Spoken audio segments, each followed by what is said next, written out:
Il s'agira des nouveaux systèmes de l'arme stratégique que nous créons en répondant à la sortie des États-Unis du traité de réduction des armements stratégiques et qui continuent à développer leur système sur le territoire américain et le territoire d'autres pays. En l'an 2000, ils ont posé la question pour vouloir sortir de ce traité. La Russie était contre. Nous partons du fait que le traité entre l'Union soviétique et les États-Unis de 1972 était la pierre angulaire de la stabilité dans le monde. En vertu de ce traité, les pays avaient la possibilité d'avoir le système de défense dans une région. En Russie, c'était aux environs de Moscou.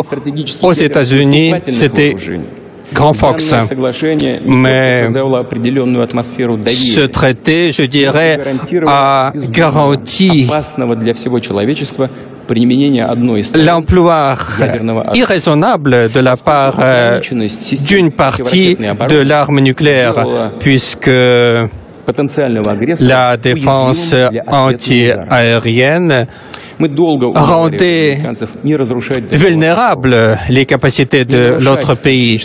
Nous avons essayé de convaincre les États-Unis de ne pas sortir de ce traité. Mais en 2002, les États-Unis, de façon unilatérale, ont sorti de ce traité. Mais même après cela, nous avons essayé de mettre en place un dialogue constructif. Nous avons essayé de travailler de façon constructive avec les États-Unis. À un moment donné, j'ai eu l'impression que nous avons atteint un compromis en vain. Toutes nos propositions ont été rejetées par la partie américaine et nous étions donc obligés, pour garantir notre sécurité, de moderniser nos systèmes de frappe. En réponse, les États-Unis ont dit: nous créons le bouclier antimissile non pas contre la Russie et vous faites ce que vous voulez, puisque vous partez du fait que ce n'est pas contre vous. D'où vient cette position-là? On le comprend très bien après la dislocation de l'Union soviétique. Cette Russie soviétique, comme on disait dans d'autres pays, a perdu 23% de territoire, 70% de population, énormément de produits intérieurs bruts et 44% du potentiel militaire suite à cette division du potentiel militaire soviétique entre les anciennes républiques. C'était le matériel périmé, les forces armées russes étaient dans un état plausible, il y avait la guerre en Caucasie et les entreprises d'enrichissement d'uranium en Russie ont accueilli des experts américains. Il ne s'agit même pas de développer les système de frappe, mais on se disait, est-ce que la Russie était capable de maintenir et d'entretenir les armes nucléaires héritées de l'Union soviétique? La Russie était endettée, l'économie ne fonctionnait pas et le secteur du social était vraiment vétuste. Et nos partenaires avaient un peu l'impression que la renaissance de l'économie russe et de l'industrie de la défense jusqu'au niveau qui serait à même de garantir notre sécurité n'était pas possible. Si c'est le cas, alors on ne pourrait pas prendre en compte les intérêts de la Russie. Il faut avancer et atteindre la priorité militaire et ensuite dicter ses propres conditions dans d'autres secteurs. En principe, cette position, cette logique On peut les comprendre. Et c'est peut-être notre faute. Mais durant ces 15 années, après la sortie des États-Unis de ce traité, nous avons essayé de faire revenir les États-Unis vers le dialogue. Quelque chose a été réussi.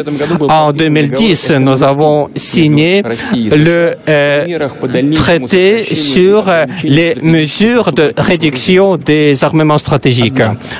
Néanmoins, lors de la réalisation des projets dans le cadre du bouclier antimissile, toutes les ententes dans le cadre de ce traité ont été dévaluées et défigurées, puisque en réduisant les facteurs,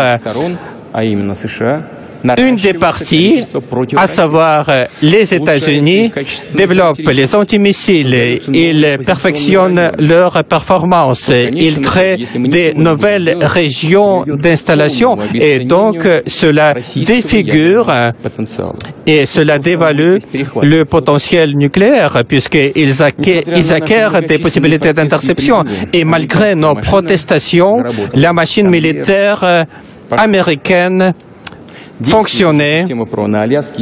Il y a donc le système antimissile en Alaska, en Californie.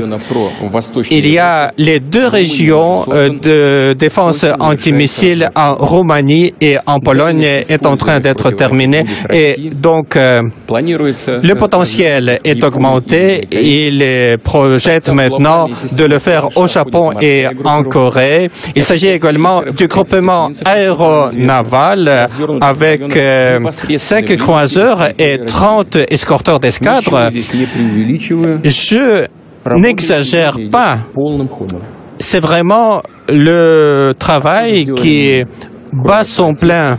Mais qu'est-ce que nous avons fait nous-mêmes, à part les protestations? Quelle était la réponse de la Russie à ces actions? Voilà. Durant toutes les années, après la sortie du traité des États-Unis, nous avons travaillé sur la création des nouveaux types d'armement. Nous avons fait un pas en avant en créant l'armement stratégique. Le système de bouclier antimissile américain est destiné pour lutter contre les missiles stratégiques. C'est la base de nos forces de dissuasion, je le rappelle, à l'instar d'autres pays qui possèdent l'arme nucléaire. Et nous sommes obligés de moderniser les systèmes d'armes efficaces, mais bon marché, je le précise, qui équipent tout notre système balistique stratégique. Nous avons mis au point des missiles de nouvelle génération. Plus précisément, le ministère de la Défense, avec les entreprises de la Défense, ont entamé l'étape d'essai de nouveaux systèmes qui est basé sur le missile balistique baptisé Sarmat. Ce système d'armes va remplacer le système d'armes Voyevoda qui a été créé à l'époque soviétique, qui était bien efficace. Même les experts étrangers l'ont baptisé d'un nom assez redoutable, mais les performances du système Sarmat est beaucoup meilleure, ce qui rend très difficile son interception. Sa portée, la capacité de port de charge est augmentée avec une grande puissance et ce système est équipé de système de lutte contre les systèmes d'interception avec les capacités énergétiques importantes, ce qui garantit l'emploi de ce système d'armes dans toutes conditions. S'il vous plaît, la vidéo qui parle de ce système d'armes.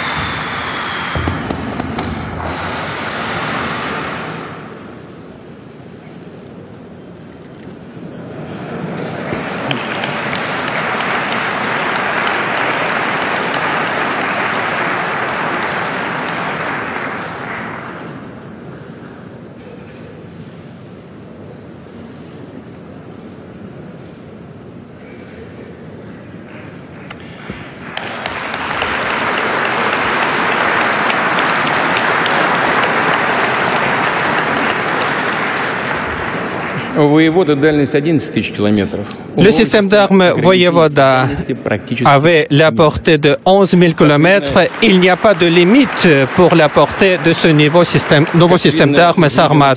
Comme vous l'avez vu dans la vidéo, ce système d'armes pourrait frapper tout objectif via le pôle sud ou bien le pôle nord. C'est une arme redoutable qui n'a pas peur d'aucun système de défense antimissile. Mais ce n'est pas tout.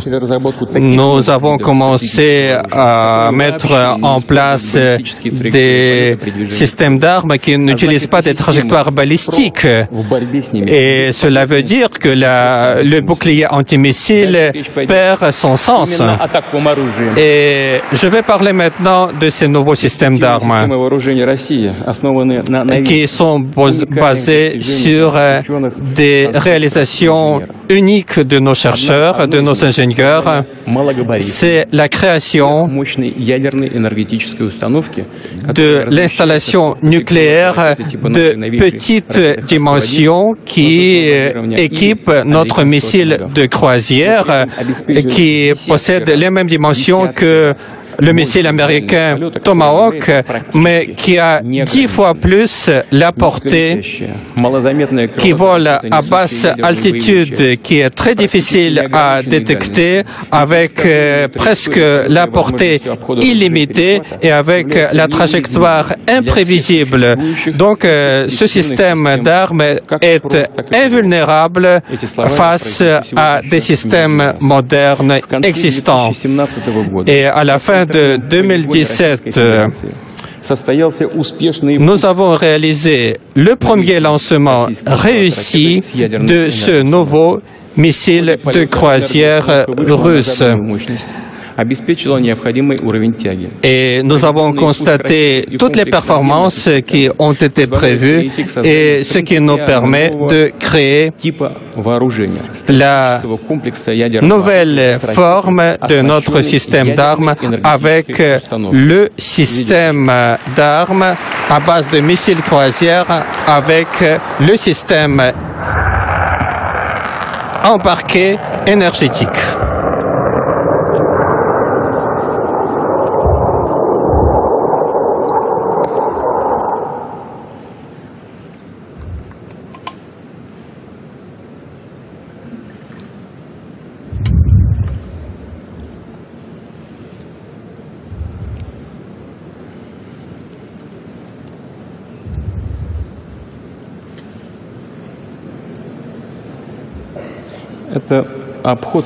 Comme vous voyez, c'est un système de défense qui contourne les limites des frontières et dans la mesure où la portée n'est pas limitée, il peut manœuvrer sur une trajectoire particulièrement étendue.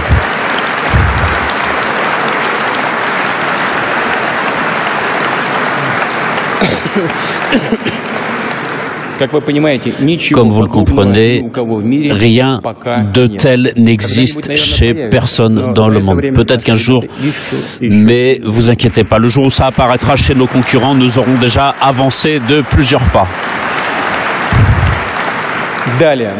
De plus, on sait bien que dans le monde, un certain nombre de systèmes de drones sont mis en place. On sait qu'aujourd'hui, les drones peuvent s'appliquer, la technologie des drones s'applique aussi dans le domaine des sous-marins, sur des profondeurs très grandes, avec des portées extrêmement longues. Et aujourd'hui, tous les systèmes de torpilles et de sous-marins s'appliquent aussi sur les navires de surface.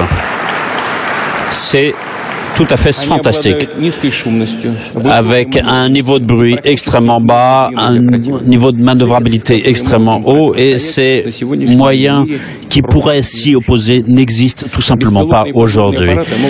Donc tous les appareils sous-marins drones peuvent être équipés d'armes conventionnelles comme d'armes nucléaires et sont capables de frapper absolument toutes sortes d'objectifs de cibles, c'est-à-dire des équipements du littoral, des équipements équipements de surface, des équipements sur Terre, et nous avons mené un certain nombre d'essais et de manœuvres en décembre 2017. Ce système est d'un gabarit extrêmement réduit, avec un système de consommation d'énergie extrêmement puissant, avec beaucoup plus de puissance que les sous-marins existants et une mise en œuvre extrêmement rapide.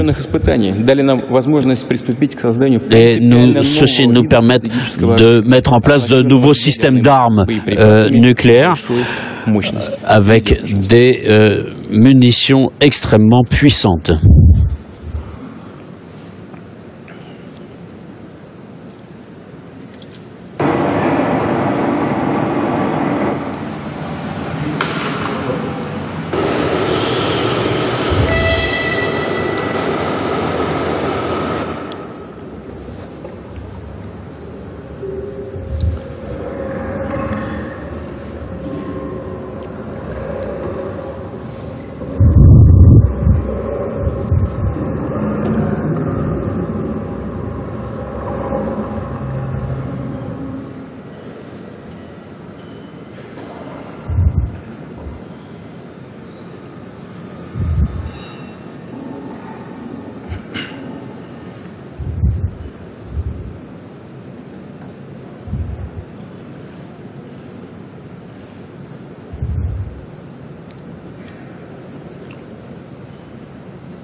D'ailleurs, l'appellation pour l'instant choisie pour ces types de systèmes d'armes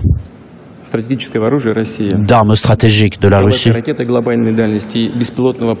Donc c'est missiles pour ces missiles. Donc nous n'avons pas encore choisi. Donc si vous avez des suggestions, vous pouvez les envoyer sur le site du ministère de la Défense. On sait bien que parmi nous, le potentiel scientifique sur les technologies de pointe est élevé et tous les pays développent un certain nombre d'armes supersoniques et la vitesse supersonique était mesurée en Mach, d'après le nom du scientifique autrichien qui avait donc un Mach, c'est 1062 km/h et c'est la vitesse du son. Et donc, au-delà de 5 Mach, c'est déjà des vitesses hypersoniques. Et ces technologies sont aujourd'hui employées dans le domaine de l'élaboration, de la conception de systèmes d'armes. Avec la vitesse permet de rendre un système inatteignable. Et à ce moment-là, le système antimissile sur le mode américain devient inutile. Donc, évidemment, toutes les armées du monde aujourd'hui cherchent à maîtriser cette technologie pour avoir des armes contre lesquelles il n'y a pas de telle riposte. Aujourd'hui, mesdames et messieurs, la Russie est dotée de tels équipements.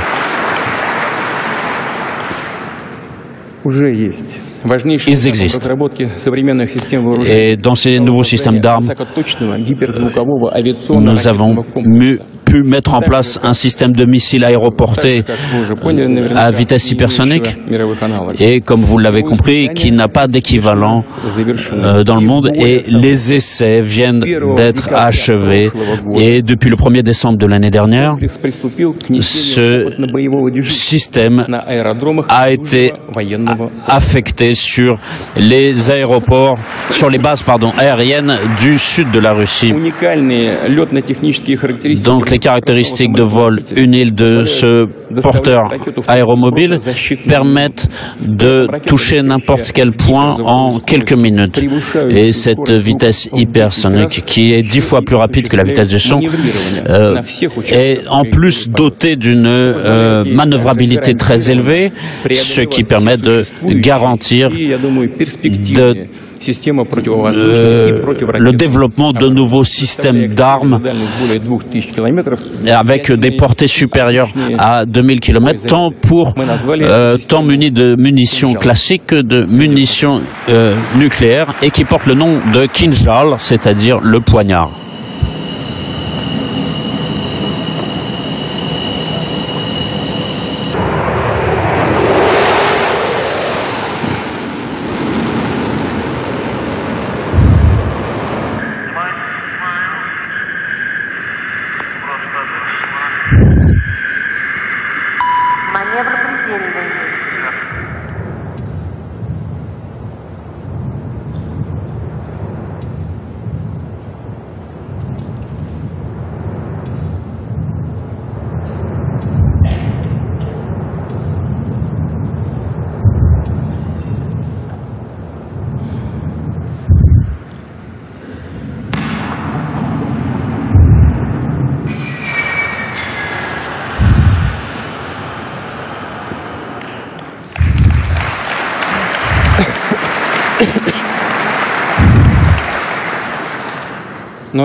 Ce n'est pas tout, et je vous parlerai encore d'autre chose aujourd'hui.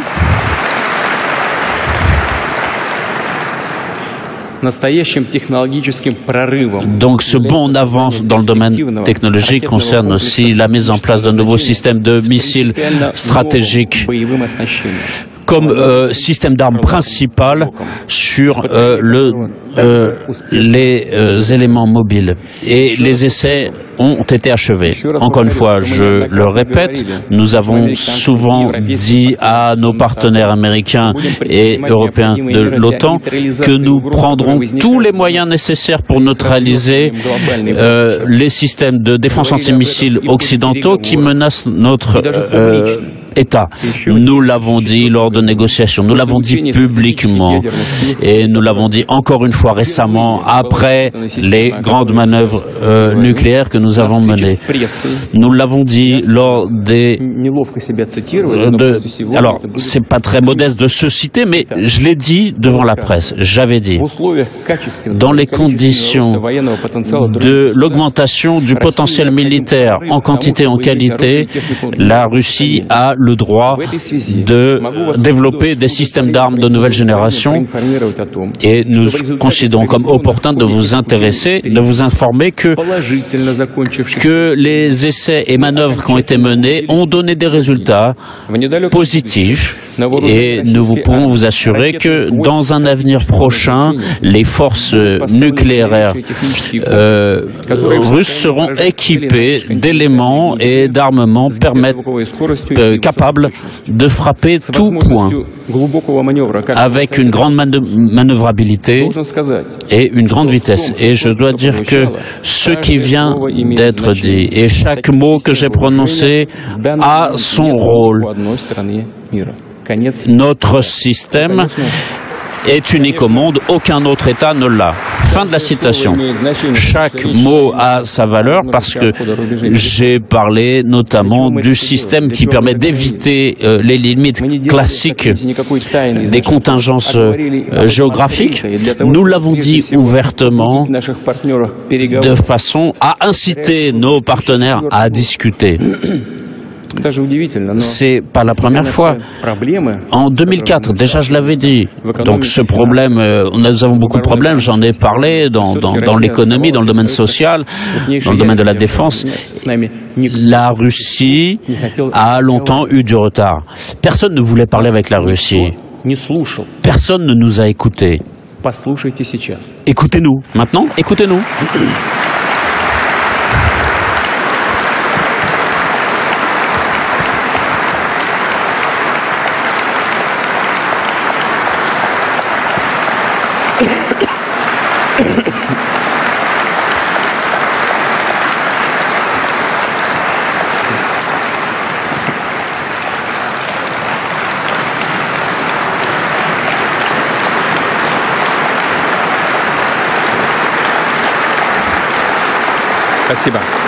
Merci.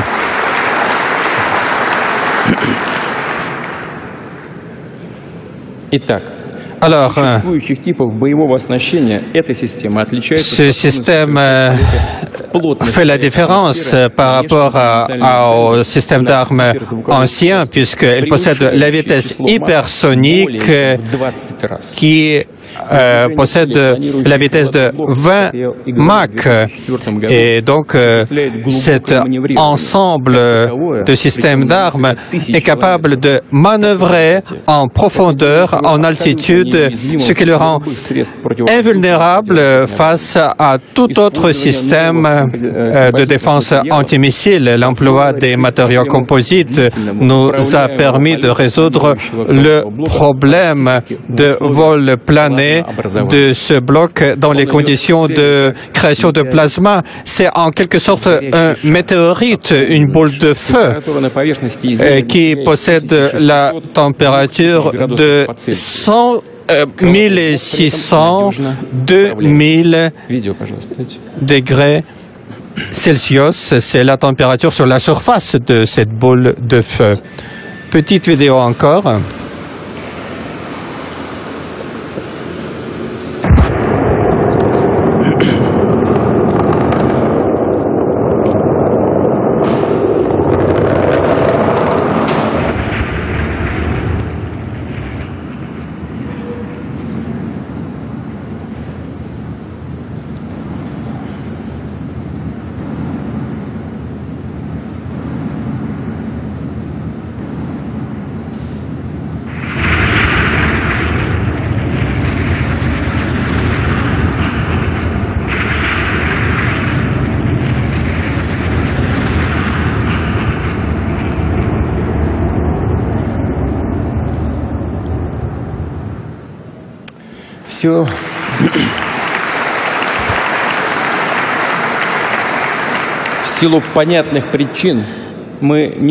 Suite à des raisons qu'on comprend très bien, nous ne pouvons pas vous montrer l'aspect de ce système d'armes puisque cela revêt une grande importance aujourd'hui. Je crois que tout le monde le comprend, mais je vous assure que tout cela est opérationnel et tout cela fonctionne très bien.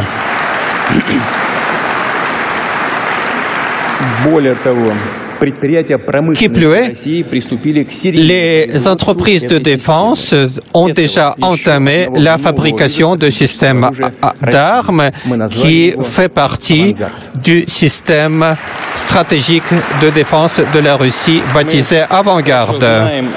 Nous savons très bien que tout un nombre de pays utilisent des nouveaux principes physiques pour concevoir les nouveaux systèmes d'armes, mais là, nous sommes en avance.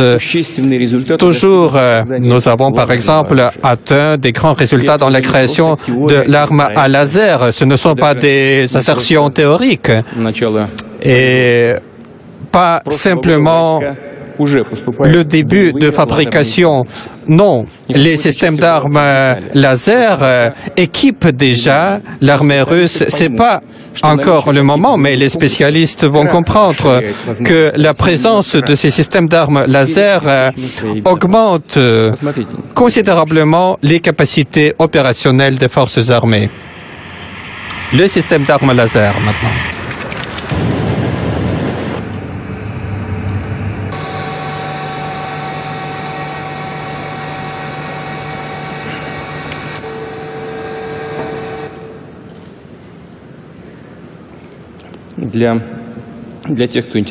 Pour ceux qui s'intéressent au matériel militaire, je voudrais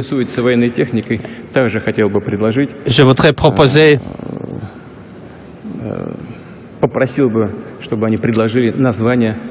de donner vos suggestions pour l'appellation de ce nouveau système d'armes laser. Vos suggestions sont les bienvenues. Bien sûr, on va perfectionner et développer nos systèmes d'armes de nouvelle génération. Et je n'ai pas mentionné tout ce que nous possédons maintenant, mais je crois que c'est largement suffisant.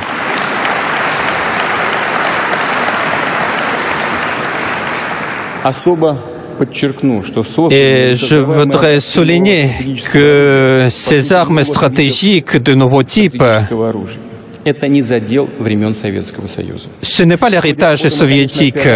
Bien sûr, nous nous sommes basés sur certaines idées de nos prédécesseurs de génie, mais tout ce que j'ai mentionné, ce sont des conceptions de l'époque nouvelle.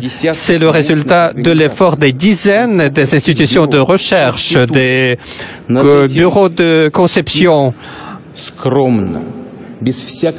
des personnes assez modestes qui, durant des années, travaillaient. Et il s'agit des milliers et des milliers de spécialistes, des chercheurs, des ingénieurs qui sont vraiment animés par la volonté de le faire. Et parmi ces personnes-là, il y a beaucoup de jeunes. Tous ces gens-là, à l'instar de nos militaires qui ont fait preuve du courage et de la vaillance, ce sont les héros de notre temps.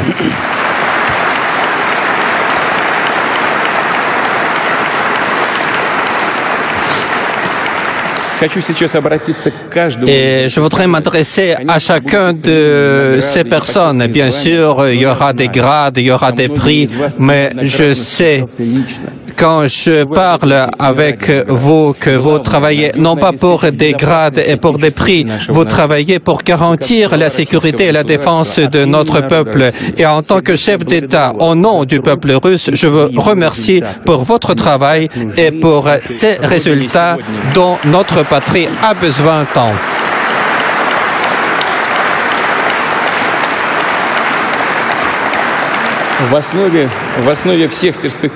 À la base de toutes ces réalisations militaires, on retrouve les réalisations qui vont être utilisées dans le secteur civil, bien sûr.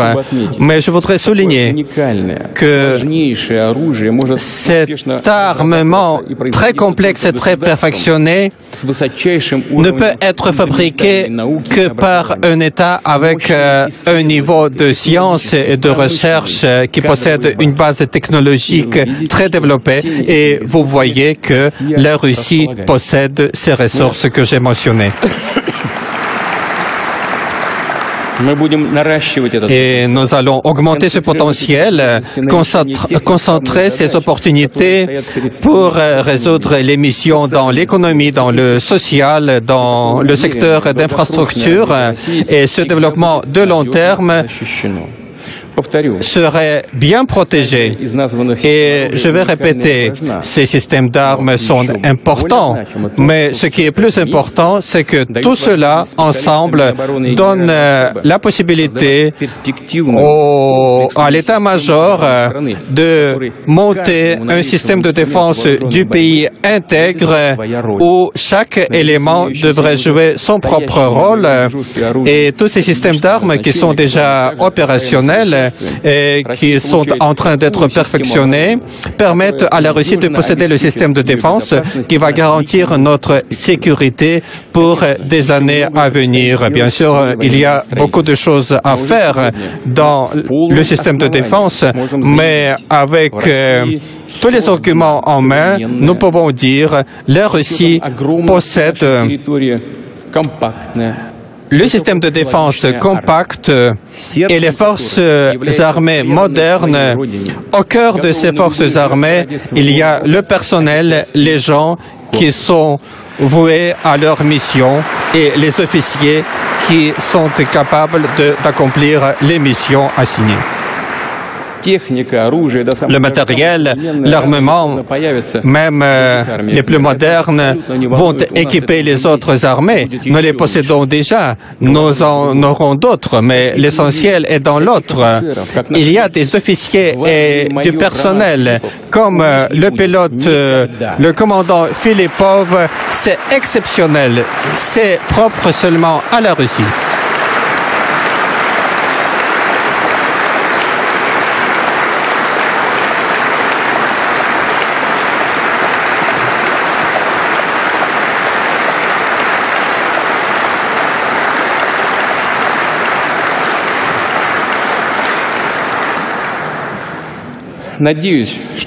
J'espère que tout ce qui a été dit aujourd'hui va être compris par un agresseur éventuel.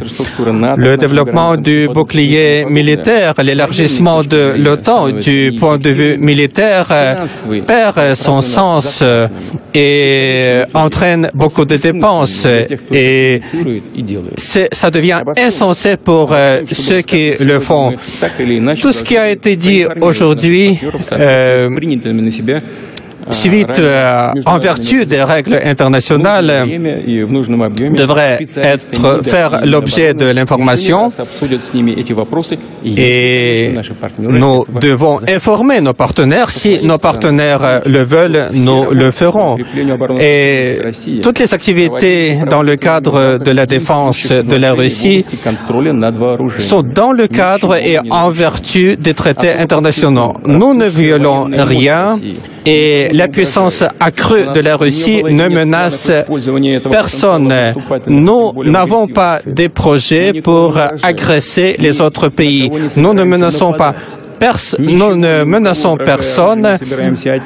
et nous ne voulons pas s'accaparer à des armes d'autres pays. Nous avons tout ce qu'il faut. Le potentiel accru de la Russie, c'est le gage de la paix aujourd'hui dans le monde, puisque cela préserve l'équilibre stratégique dans le monde, ce qui était toujours un des facteurs essentiels de sécurité dans le monde après la Seconde Guerre mondiale.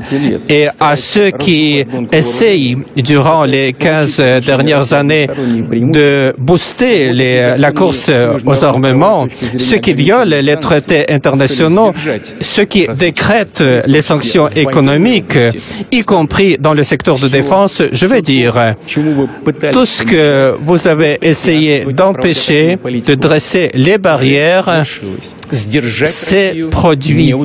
Vous n'avez pas réussi à faire la barrière dans la voie de la Russie.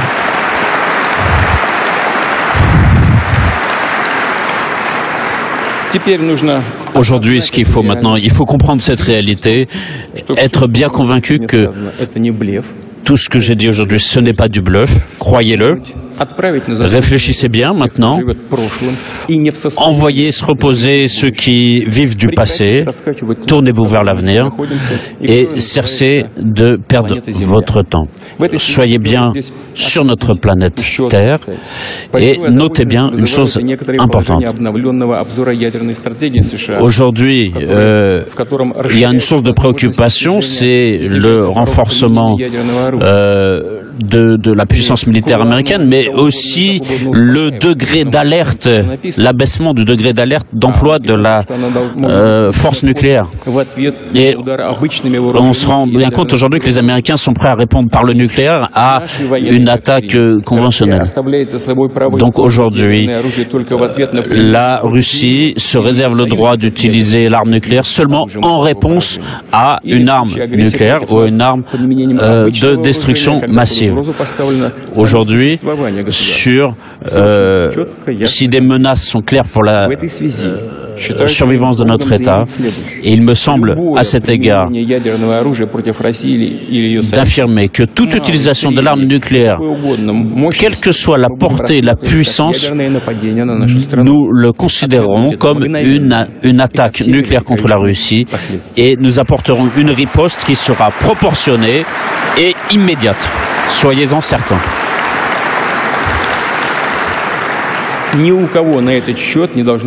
Personne ne doit avoir le moindre doute à ce sujet. Il ne faut pas faire de menaces au niveau mondial, mais au contraire s'asseoir à la table des négociations et discuter ensemble pour élaborer un système de sécurité mondiale. C'est ce que nous vous avons toujours dit. Toutes nos propositions sont toujours d'actualité. Notre politique ne va jamais reposer sur un principe d'exclusivité. Nous respectons les intérêts des autres pays, nous nous appuyons sur le droit international et nous considérons que c'est une base intangible. Nous ne souhaitons que construire des relations amicales et fructueuses avec tous les pays du monde. Et regardez par exemple le partenariat stratégique avec la Chine, avec l'Inde aussi, la nouvelle dynamique que nous observons aujourd'hui dans nos relations avec beaucoup de pays de différentes régions du monde, avec les organisations internationales, avec nos partenaires. Nous mettons en place des nouveaux schémas de coopération comme le traité de Shanghai par exemple. Il y a aussi la coopération eurasiatique et nous voulons construire des relations saines avec les États-Unis et l'Union européenne. Et nous espérons bien que nos partenaires prendront la voie d'une coopération raisonnable. Et même si parfois nos avis divergent, nous restons fidèles à notre position. Nous avons un défi général à relever qui est celui de la sécurité dans le monde.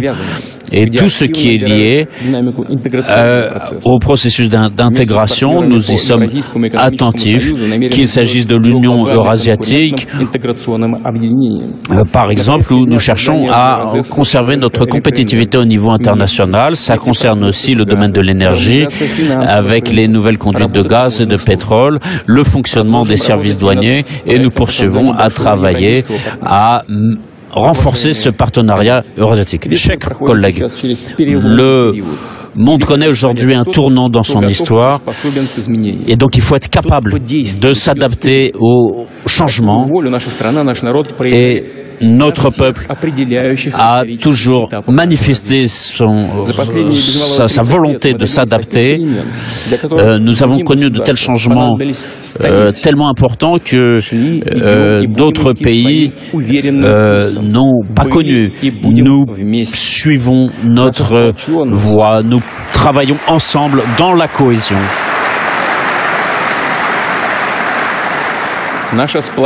Notre cohésion est la base la plus importante pour notre développement dynamique. Et ces années qui viennent, nous allons devoir renforcer encore, de façon à travailler en équipe, de concert. Une équipe qui est prête à consacrer toutes ses forces, son talent, ses possibilités pour parvenir à un objectif commun. Et tous ces grands défis constituent un petit peu le sens de notre vie.